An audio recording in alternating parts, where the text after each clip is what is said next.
Wow. So I'm going to ask you some very simple questions, and I'm going to start with the simplest of the lot. Yeah. Hugh, what is God? Simple question, what is God? Take about a lifetime or lifetimes to work it out. I suppose, what is God? For me, is my idea of consciousness. God is not a thing, something you can necessarily see. It is within everything and outside of everything.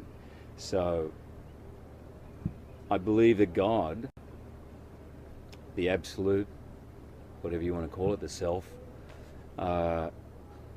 is unchanging, is therefore pretty much everything I'm seeing has an element of God, but you couldn't call it God because everything changes. You, me, where we're sitting, this river, this planet has a life cycle, birth, death. But my feeling about God is that it exists beyond that, beyond those laws of nature. It was somehow, it is somehow separate to the laws of time, matter, space. And that's about as close as I've come to any realization of what God is. So you don't see God as a bearded chap up in the sky telling us to be good, and if we don't, we'll go to hell, and if we are, we'll come to heaven.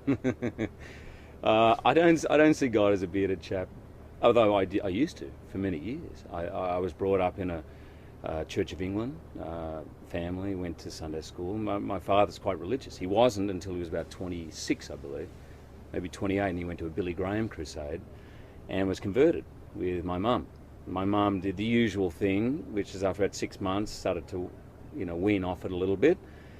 My father never did, and is incredibly religious and goes to church every week, and in fact has done almost sort of missionary work after he retired as an accountant. So I was brought up with a very strict Protestant view of what God is and our place next to God. And that consisted of some deity, a guy with a beard, telling us what to do, marking us on our behaviour, and hopefully granting us entrance into heaven. I think around about 14 or 15 was when I started to kind of, and I by the way, I fully bought it. I would say I was a born-again Christian. And I remember at the time, in fact, someone saying to me, most of you who are here at church, by the time you're 21, 22, will fall away from this. And it's a sad fact, but very few will stay on that narrow path. And I remember thinking, there's no way I'll be one of those. There's no way. I'm not going to fall away. I'm not going to do that. I'm not going to be one of those. And I have.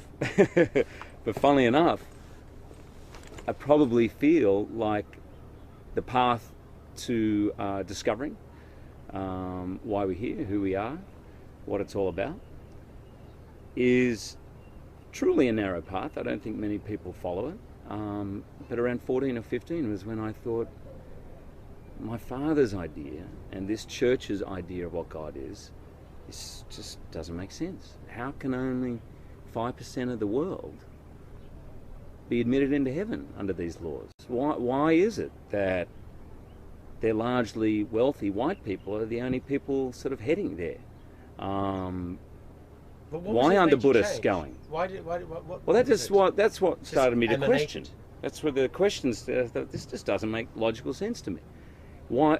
There's too many questions unanswered, and every time you put forward, when I was 15, say, or 16, every time I put forward the question, it would either come back to me as, well, the Bible says, or have faith. You just have to have faith. And so around about that age, I thought, it's not good enough for me. The idea of just have faith.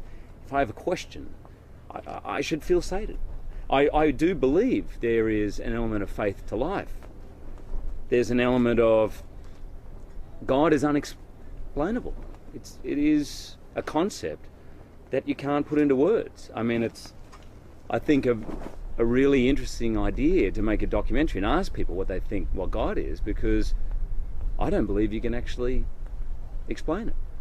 I mean, throughout the history of man, I wouldn't say I'm an expert. I've read quite a bit of Joseph Campbell, and he was the one who kind of has disseminated all these myths from all these cultures from all time.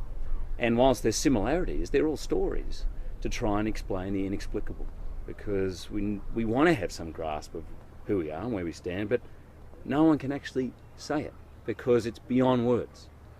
It's an experience. God is an experience.